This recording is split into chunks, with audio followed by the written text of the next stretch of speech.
नेपाली काङ्ग्रेसका उम्मेदवार मीना कुमारी खरेलले 3798 मत प्राप्त गरेकी छिन् भने नेकपा एमालेका उम्मेदवारले 3414 मत प्राप्त गरेका छन्। त्यस्तै नेकपाका उम्मेदवार नेपाली कम्युनिस्ट पार्टीको उम्मेदवारले 2069 मत प्राप्त गरेका छन्। यो चितवन क्षेत्र नम्बर 2 को पछिल्लो अपडेट हो। चितवन क्षेत्र नम्बर 2 मा राष्ट्रिय स्वतन्त्र पार्टीका सभापति रवि लामिछानेले 15,203 मत प्राप्त गरेका छन् भने नेपाली काङ्ग्रेसका उम्मेदवारले 3798 मत प्राप्त गरेका छन्। त्यस्तै नेकपा एमालेका उम्मेदवारले 3415 मत प्राप्त गरेका छन्। यस्तैमा उदयपुर क्षेत्र नम्बर 2 को चुनावी मत परिणामको अपडेट गराउन गइरहेको छु। अहिले लिङचुङबुङ वडा नम्बर 1 को गणना गर्दा यो ठाउँमा श्रम संस्कृति पार्टीले 296 मत प्राप्त गरेको छ भने नेपाली काङ्ग्रेसले 69 मत प्राप्त गरेको छ। यहाँ नेपाली कम्युनिस्ट पार्टीले 193 मत प्राप्त गरेको छ भने नेकपा एमाले 139 मत प्राप्त गरेको छ।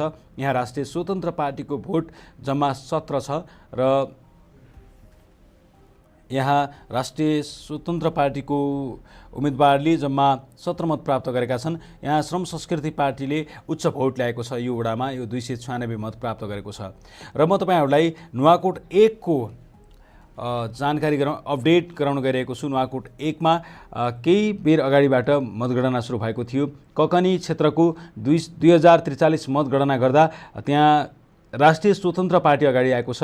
राष्ट्रिय स्वतन्त्र पार्टीले 579 मत प्राप्त गरेको छ भने नेपाली काङ्ग्रेसका उम्मेदवारले 379 मत प्राप्त गरेका छन्। यस्तै नेकपा एमालेका उम्मेदवारले पनि 515 मत प्राप्त गरेका छन् अनि नेपाली कम्युनिस्ट पार्टीका उम्मेदवारले 338 मत प्राप्त गरेका छन्।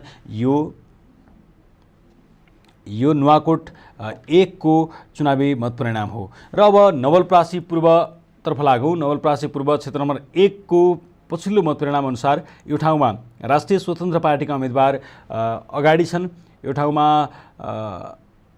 नेपाली काङ्ग्रेसका तर्फबाट विनोद चौधरी उम्मेदवार थिए। उनले 638 मत प्राप्त गरेका छन्। रासपाको उम्मेदवारले 2427 मत प्राप्त गर्दा नेपाली काङ्ग्रेसबाट उम्मेदवार बनेका विनोद चौधरीले 638 मत प्राप्त गरेका छन् भने नेकपा एमालेका उम्मेदवार रामप्रसाद पाण्डेले 612 मत प्राप्त गरेका छन्। यस्तै जसपाका हृदय त्रिपाठीले 151 मत प्राप्त गरेका छन्। यो नवलपरासी पूर्वको क्षेत्र नम्बर 1 को पछिल्लो मत परिणाम हो। यो सँगै हामीले अन्य क्षेत्रको पनि मत परिणाम यहाँ जानकारी गराउने प्रयास गरिरहेका छौँ।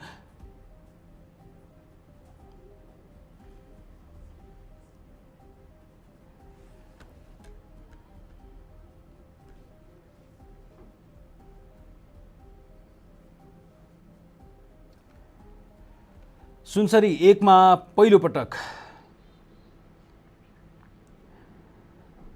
अब हामी लागौँ सुनसरी 1 तर्फ। सुनसरी 1 मा राष्ट्रिय स्वतन्त्र पार्टीका उम्मेदवार श्रम संस्कृति पार्टीका उम्मेदवार हर्क साम्पाङ भन्दा अगाडि छन्। यो सुनसरी क्षेत्र नम्बर 1 को मतगणना भइरहेको छ। अहिले प्रारम्भिक मत परिणाम सार्वजनिक हुँदा राष्ट्रिय स्वतन्त्र पार्टीका उम्मेदवारले अग्रता लिएका छन्। यो क्षेत्रमा श्रम संस्कृति पार्टीका अध्यक्ष हर्क साम्पाङले दोस्रो स्थान लिएका छन्।